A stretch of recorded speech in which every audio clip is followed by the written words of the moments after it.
All right, get ready because today we are going deep diving into some fascinating stuff. We're going to be looking at the world of Vincent Ortega Jr.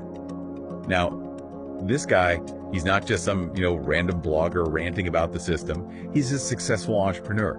He's built multiple online businesses, has like 250,000 customers in over 150 countries. Wow, he's clearly doing something right. Exactly. So we're diving into his upcoming book, which is all about what he calls the truth about money. And get this, our source material is actually a conversation between Ortega and, wait for it, ChatGPT. They're basically hammering out the core arguments for the book, like right there in front of us. Oh, that's so cool. It's like we get to see behind the scenes. Yeah, exactly. It's like watching a master architect, designing a building. You see the blueprints, the debates. And let me tell you, some of the stuff they uncover, to you, it's mind-blowing. You're going to be questioning everything you thought you knew about how money really works. I'm intrigued. Let's dive in.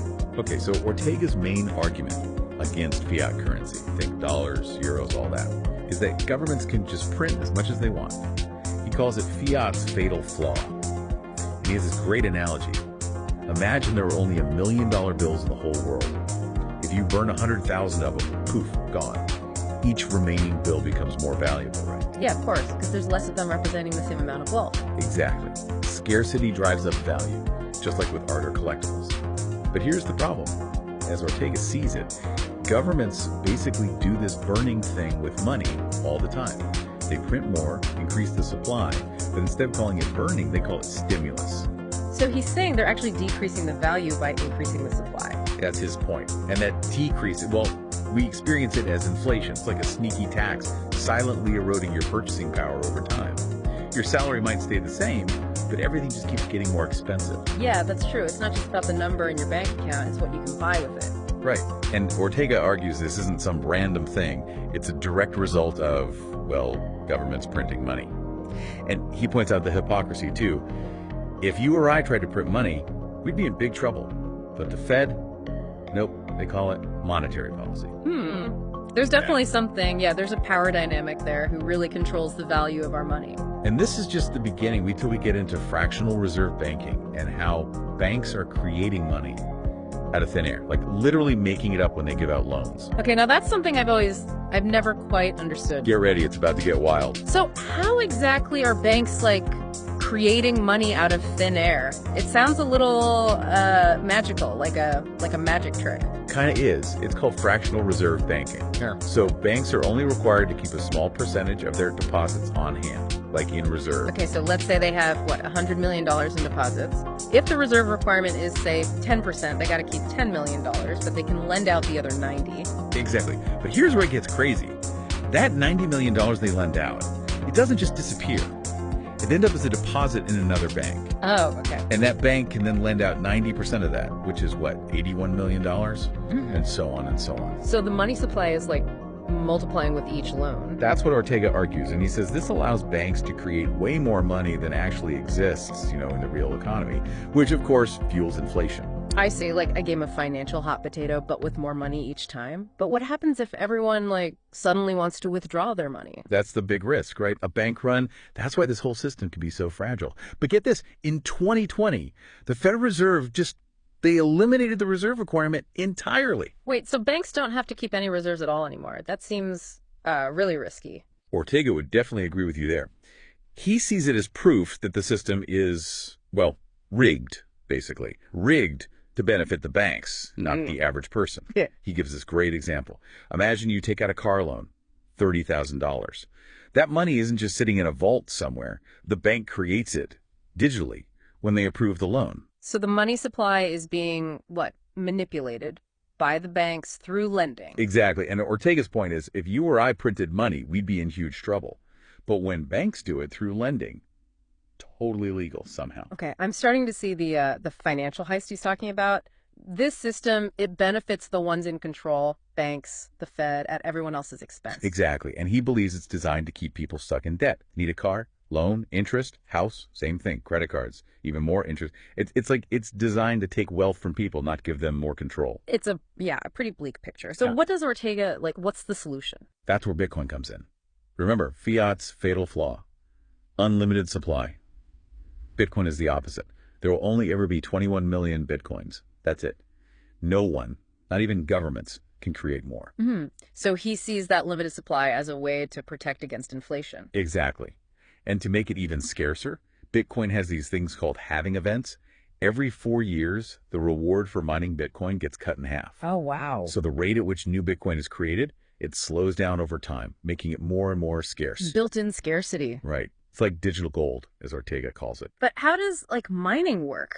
Sounds complicated. It is complex, but basically powerful computers solve really tough math problems to verify transactions, secure the network. First one to solve it gets rewarded with new Bitcoin. And that reward, like we said, gets cut in half every 4 years. So it's not just created out of nothing. There's actual work energy involved. Yeah, more like mining for actual gold. But how does this digital gold solve the problems with the current system? Ortega says it lets people opt out. Yeah. You don't need a bank to hold Bitcoin. No one's permission to use it. It's peer-to-peer, outside the control of governments, central banks. I see. Taking control of your own finances. But is it really that simple? Aren't there risks with Bitcoin too? All right, welcome back to our deep dive into, well, the mind of Vincent Ortega Jr. and his whole exploration of this truth about money thing. That's been a wild ride. Yeah, this whole conversation with ChatGPT we've been unpacking, it's really made me think. Right. We started with Ortega's critique of fiat currency, how all that unlimited printing leads to inflation, eats away at our savings. Yeah, like a hidden tax sneaking up on us. Exactly. And then we got into fractional reserve banking, how banks are basically just conjuring up money when they give loans. A system that, according to Ortega, is designed to keep us, well, stuck in debt. And we can't forget the Federal Reserve, the puppet master, as Ortega sees it, pulling the strings, manipulating everything. It's a pretty bleak picture, for sure. But amidst all that, Ortega does offer a glimmer of hope, and that's Bitcoin. Right. Digital gold, he calls it. Finite, decentralized, can't be messed with like fiat. An escape hatch out of this broken system. But as we talked about, it's not a perfect solution. Bitcoin, it's volatile, it's can be hard to wrap your head around, and it's still pretty new. So the big question is, can it really live up to all the hype? Can it really transform finance, empower people like Ortega believes it can? That's the million-dollar question. And I think it's important to remember, Bitcoin's still early days. It's like, think back to the internet in the 90s, all that potential, but clunky, not everyone got it. Right. And just like the internet totally changed how we live, work, communicate, Bitcoin could do the same for money. But it's not going to be an overnight thing. There are challenges, scalability, regulations, and of course, people actually using it. Yeah, not everyone's ready to ditch their credit cards and start buying coffee with Bitcoin just yet. Right. But change takes time. I mean, look how long it took the internet to become what it is today. What I find really interesting, though, is that Bitcoin, it's not just about swapping out the dollar for some new digital coin. It's about, building a whole new system. Exactly. Decentralized exchanges, lending platforms, all these tools built on the blockchain. A world where individuals have more control, less reliance on those big institutions. It's exciting, but also a little daunting, to be honest. It is. It's uncharted territory, like the Wild West of finance. But that's what makes it so cool, right? A chance to rethink everything, experiment, create a system that's fair, accessible. Yeah, and I think Ortega's work is so important because he's not just pointing out the problems. He's showing us a vision of something better, alternatives, ways to take control. That's the key. It's about empowerment, realizing we don't have to just accept a system that doesn't work for us. We have choices, we have options. And Bitcoin, even if it's not a perfect solution, it's a powerful tool to build something better. It's been a fascinating deep dive. Any final thoughts for our listeners today? Keep learning, keep exploring. Read Ortega's book when it's out, do your own research, and don't be afraid to question things. The world of finance is changing fast, and it's up to us to decide how we want to be part of it.